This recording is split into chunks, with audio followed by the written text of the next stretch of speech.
Hello students, welcome to Pi classes target batch. PC target batch में आप सबका स्वागत है। फिर से आप सबके बीच एक नई क्लास लेकर आया हूं। तो आज का क्लास वैसे बच्चे के लिए उपयोगी होने वाले हैं जो पैरामेडिकल डेंटल और बीएससी नर्सिंग का तैयारी कर रहे हैं इंट्रेंस एग्जाम 2022 के लिए। तो ऐसे बच्चों के लिए काफ़ी हेल्पफुल होने वाली है। तो आज का जो क्लास है वो बिहार पैरामेडिकल डेंटल और नर्सिंग के लिए है, one linear question and answer. तो one linear question and answer को हम लोग देखेंगे। तो फटाफट से वीडियो को लाइक कर दीजिए और कमेंट कर आप लोग जरूर बताएंगे कि आपको क्लास कैसा लग रहा है, ताकि इस प्रकार का क्लास आप सबके बीच में लाता रहूं। तो चलिए क्लास हम लोग स्टार्ट करते हैं। देखिए, क्लास स्टार्ट करने से पहले आप सबसे एक छोटी सी रिक्वेस्ट है बाबू लोग, कि जो भी विद्यार्थी मेरे चैनल पर नए जुड़ रहे हैं वो चैनल को सब्सक्राइब कर लेंगे और प्रेस का बेल नोटिफिकेशन हिट कर देंगे। और हमारे टेलीग्राम चैनल पाई क्लासेस टारगेट बैच से भी जुड़ जाएंगे। टेलीग्राम पे जाकर सर्च में लिखिएगा पाई क्लासेस टारगेट बैच, आपको पाई क्लास का लोगो दिख जाएगा। वहाँ पे आपको जाकर ज्वाइन हो जाइएगा। ज्वाइन होने से आपको यह फ़ायदा है कि वहाँ पे जितने भी क्लासेस अपलोड किया गया है वो सारा क्लासेस आपको आ जाएगा, और फिर जो भी क्लास आपको लिया जाता है PDF उस पर अवेलेबल कर दिया जाता है। आप फेसबुक पेज से भी जुड़ सकते हैं और इंस्टाग्राम ID पंकज मल्होत्रा 392 पे फॉलो कर सकते हैं। अगर आपको किसी प्रकार की प्रॉब्लम होती है, किसी प्रकार की दिक्कत होती है, तो आप इस नंबर पे कांटेक्ट कर सकते हैं। व्हाट्सअप नंबर सारा दिया गया है, आप पे 3 नंबर में से कोई नंबर पे कांटेक्ट कर सकते हैं। तो चलिए क्लास हम लोग अब स्टार्ट करते हैं। देखिए, आज का जो पहला टॉपिक में बाबू लोग वो कहता है कि जीव विज्ञान का पिता किन्हें कहा जाता है, यानी कि जीव विज्ञान का पिता तो वो जो है अरस्तु को कहा जाता है। तो आप लोग को याद रखनी है कि जीव विज्ञान का पिता कौन कहे जाते हैं, तो अरस्तु कहे जाते हैं। ठीक है, तो आप सबको कमेंट सेक्शन में बताना है। कमेंट सेक्शन में आप लोग जवाब दीजिएगा कि कौन सा विटामिन जल में घुलनशील होता है। कौन सा विटामिन बाबू लोग बताइए कमेंट सेक्शन में कि कौन सा विटामिन जल में घुलनशील होता है, जल में घुलनशील होता है। आप लोग कमेंट सेक्शन में जवाब जरूर दीजिएगा कौन सा विटामिन जल में घुलनशील होता है।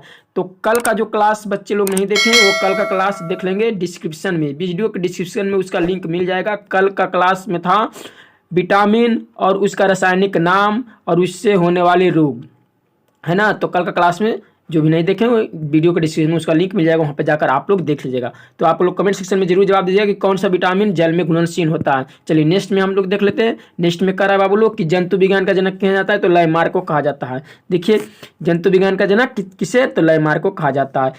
नेक्स्ट में कह रहा है कि चिकित्सा शास्त्र का जनक तो हिप्पोक्रेटस को कहा जाता है। आप लोग को यह याद रखना काफ़ी इंपॉर्टेंट या टॉपिक बन जाती है। तो अक्सर एग्जाम में किसी न किसी एग्जाम में आपको देखने के लिए 1 ना 2 क्वेश्चन मिल जाएगी, ठीक ना। खोज एवं खोजकर्ता, तो आप लोग को याद रखेंगे चिकित्सा शास्त्र का जनक किन्हें कहा जाता है, तो हिप्पोक्रेटस को कहा जाता है। तो वैसे विद्यार्थी जो अभी तक वीडियो को लाइक नहीं किए हैं, क्लास को लाइक कर देंगे और फटाफट से अपने दोस्तों के एक बार लिंक को शेयर भी कर देंगे। चलिए नेक्स्ट टॉपिक हम लोग देख लेते हैं। अगला टॉपिक में कर रहा है बाबू लोग कि वनस्पति विज्ञान का जनक तो किन्हें कहा जाता है, तो आपको थियोफ्रेस्टस को कहा जाता है।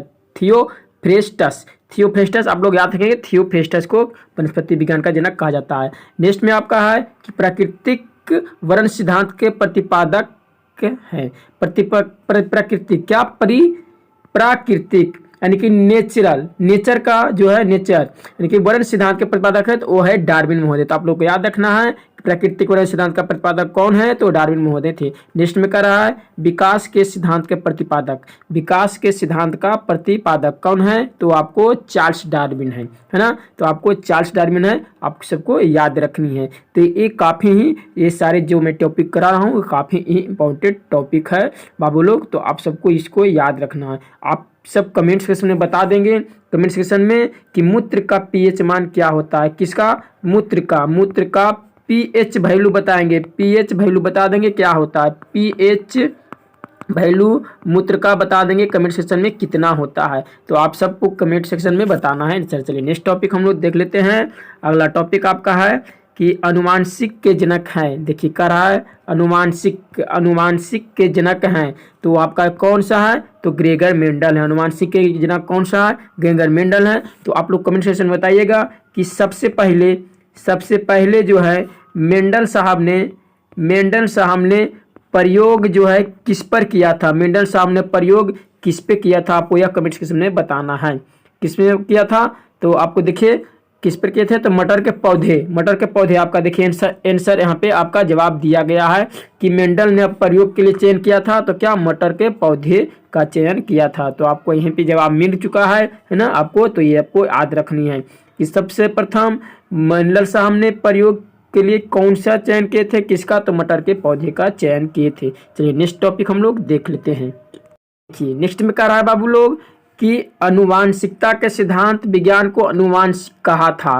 किन्होंने कहा था? तो आपको देखिए कहा था डब्ल्यू वाटसन ने। किन्होंने कहे थे? तो डब्ल्यू वाटसन ने क्या कहे थे कि आनुवांशिकता के विज्ञान को आनुवांशिका, आनुवांशिका डब्ल्यू वाटसन ने कहे थे। अगला है आपका कि आनुवांशिको उत्प्रेरण होता है, आनुवांशिको उत्परिवर्तन होता है। उत्परिवर्तन किसमें होता है? तो क्रोमोसोम में होता है। तो आनुवांशिकों का उत्परिवर्तन कहाँ होता है? तो क्रोमोसोम में होता है। तो आप लोग बताएंगे बच्चे लोग कि मनुष्य में कितने जोड़ी क्रोमोसोम पाया जाता है? मनुष्य में जो है कितने जोड़ी में क्रोमोसोम पाया जाता है? तो कमेंट सेक्शन में आप लोग जवाब दे दीजिएगा। चलिए नेक्स्ट में देख लेते हैं। नेक्स्ट में करा बाबू लोग क्या कर रहा है कि सर्वप्रथम क्या है? सर्वप्रथम जीन शब्द का प्रयोग किन्होंने किए थे? तो जोहान्स महोदय ने किए थे। सर्वप्रथम जीन शब्द का प्रयोग किन्होंने किए थे? तो जोहान्स महोदय ने किए थे। चलिए अगला देख लेते हैं हम लोग। अगला कह रहा है कि जीन अवस्थित होते हैं, कहाँ होते हैं? कह रहा है कि जीन अवस्थित होते हैं। जीन अवस्थित होते हैं तो कहाँ होते हैं? तो गुणसूत्रों में होते हैं। आप लोग को याद रखना है कि गुणसूत्रों में क्या होता है? जीन अवस्थित होते हैं। नेक्स्ट में कह रहा है कि खून का रंग लाल होता है, किसके कारण होता है बबलू? तो हीमोग्लोबिन के कारण होता है। हीमोग्लोबिन के कारण होता है खून का रंग लाल। नेक्स्ट में कह रहा है आप लोग कि हीमोग्लोबिन में पाया जाने वाला तत्व है, क्या है? तो लोहा है। हीमोग्लोबिन में पाया जाने वाला तत्व क्या है? लोहा है। तो आप लोग बता दीजिए कमेंट सेक्शन में बाबू लोग कि लोहा जो है बाबू लोग, लोहा सबसे प्रचुर मात्रा में किसमें पाया जाता है? आप लोग बताएंगे कि लोहा जो है सबसे ज़्यादा किसमें पाया जाता है? लोहा सबसे ज़्यादा किसमें पाया जाता है? ज़्यादा किसमें पाया जाता है? आप लोग कमेंट सेक्शन में जवाब दे दीजिएगा। चलिए नेक्स्ट में हम लोग देख लेते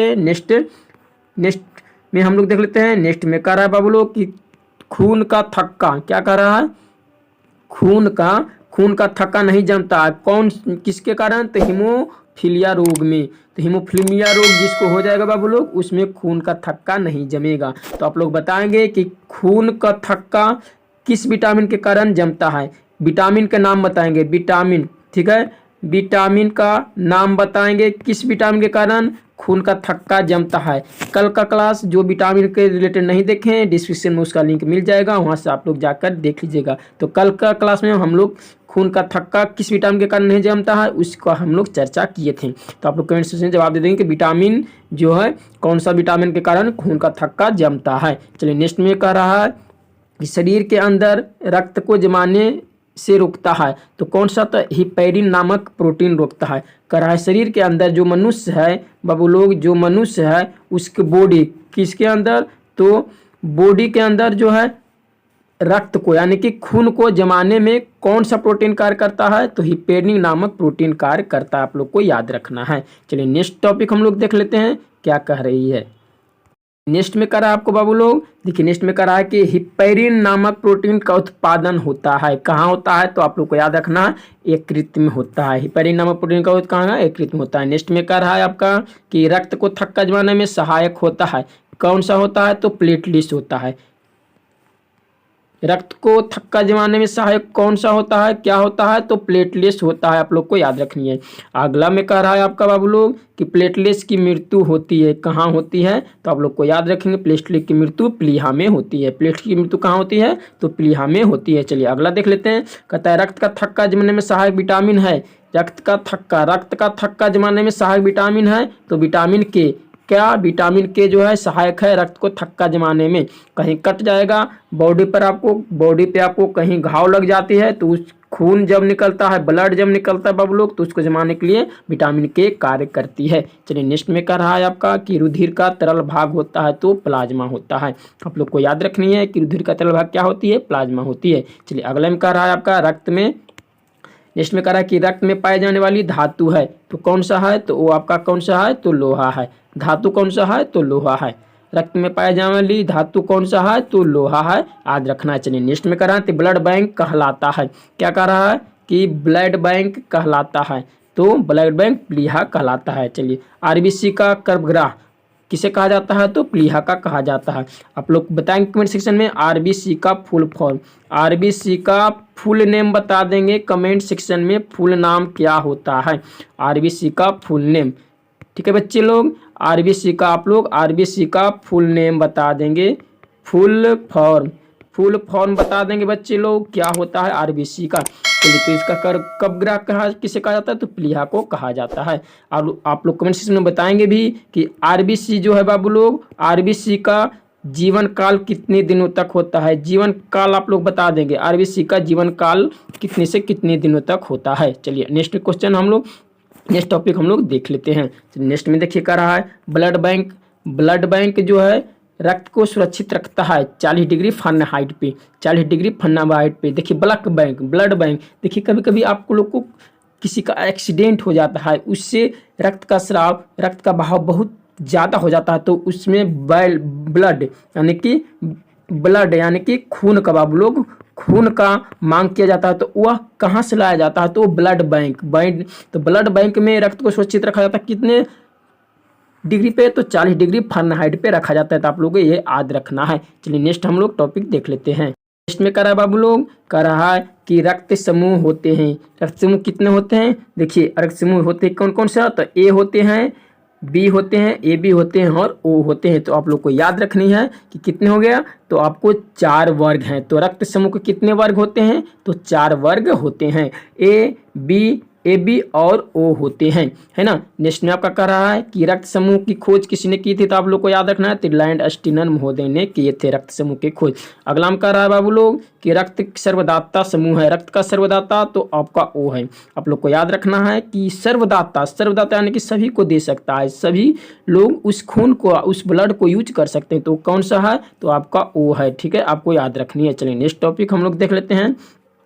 अब नेक्स्ट में कह रहा है बाबू लोग, क्या कर रहा है कि सर्वग्राही यानी सभी से लेने वाले, तो कौन सा है? तो ए बी ब्लड ग्रुप है, ए बी ब्लड ग्रुप है, सभी से लेने वाला। सर्वग्राही, ग्राही में क्या होता है? लेने वाला। और दाता में क्या होता है? देने वाला। दाता में होता है बाबू लोग देने वाला, ठीक है, देने वाला।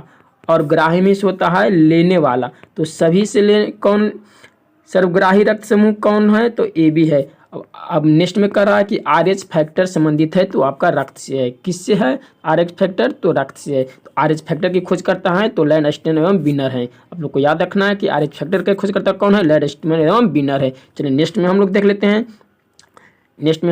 बाबू लोग कि रक्तचाप का नियंत्रण होता है किसमें? तो एड्रिनल ग्रंथि में होता है। रक्तचाप का किसमें होता है? एड्रिनल ग्रंथि में होता है। तो आप सब बताएंगे बच्चे लोग कि मास्टर ग्रंथि किन्हें कहा जाता है? मास्टर ग्रंथि कहा जाता है। आप लोग नाम बताएंगे कमेंट सेक्शन में, मास्टर ग्रंथि का नाम बता देंगे, मास्टर ग्रंथि का नाम आप सब बता देंगे कमेंट सेक्शन में। चलिए नेक्स्ट टॉपिक हम लोग देख लेते हैं। नेक्स्ट में कह रहा है कि रक्त को शुद्ध करता है, तो कौन करता है रक्त को शुद्ध? तो आपको वृक्क करता है। रक्त को शुद्ध कौन करता है? तो वृक्क करता है। ठीक है, चलिए नेक्स्ट में हम लोग देख लेते हैं कि रक्त को शुद्धिकरण की प्रक्रिया क्या कहलाती है? तो डायलिसिस कहलाती है। रक्त को शुद्धिकरण की प्रक्रिया क्या कहलाती है?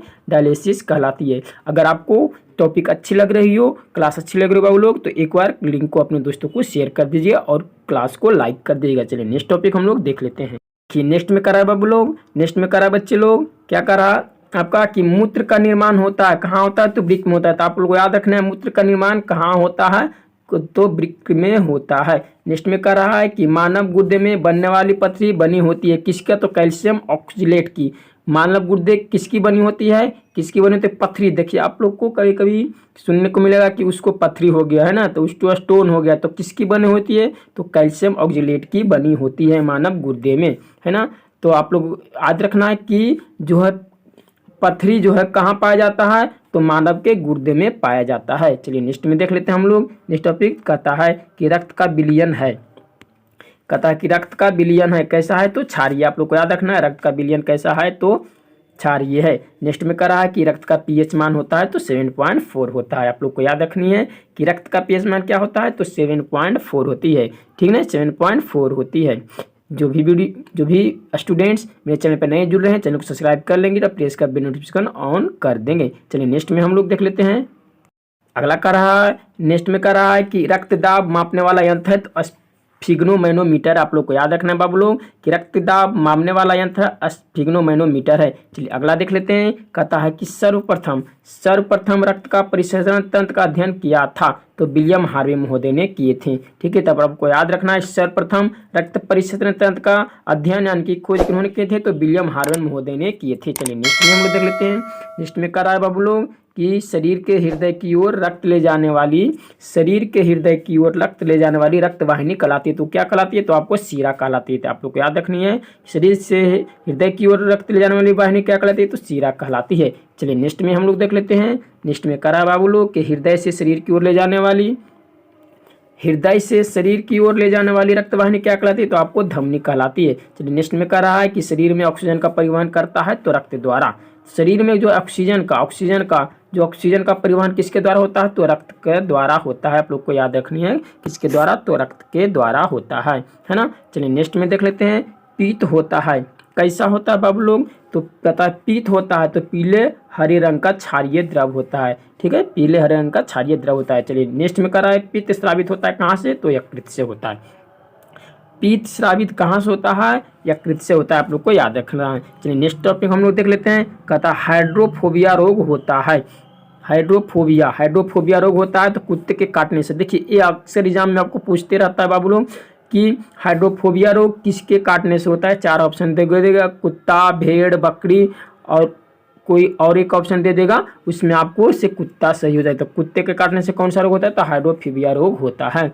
चलिए नेक्स्ट में देख लेते हैं। तो हाइड्रोफोबिया रोग होता है क्या? तो विषाणु के द्वारा। तो कुत्ते के काटने से क्या होगा? हाइड्रोफोबिया रोग होगा। और हाइड्रोफोबिया रोग किससे होता है? तो विषाणु से होता है ना। चलिए आपका कह रहा है, अगला कह रहा है कि विषाणु की खोज किसने की थी? तो इवोनॉक्सी ने किए थे। किन्होंने किए थे? तो आप लोग को याद रखना है कि विषाणु की खोज किन्होंने किए थे? तो इवानोवैक्सी ने किए थे, है ना। इवानोवैक्सी ने किए थे। चलिए नेक्स्ट हम लोग देख लेते हैं। नेक्स्ट में कह रहा है बाबू लोग, अगला में कह रहा है आपका कि विषाणु का अध्ययन क्या कहलाता है? तो वायरोलॉजी कहलाता है। वायरोलॉजी कहलाता है। विषाणु का अध्ययन क्या कहलाता है? वायरोलॉजी कहलाता है ना। तो आप सबको याद रखनी है कि विषाणु का अध्ययन वायरोलॉजी कहलाता है। चलिए आज के लिए इतना ही, फिर नई क्लास में नए टॉपिक के साथ आप सबके बीच हाजिर होगा। आप सबको क्लास कैसा लगा आप लोग कमेंट सेक्शन में जवाब जरूर दीजिएगा। तब तक के लिए जय हिंद, जय भारत।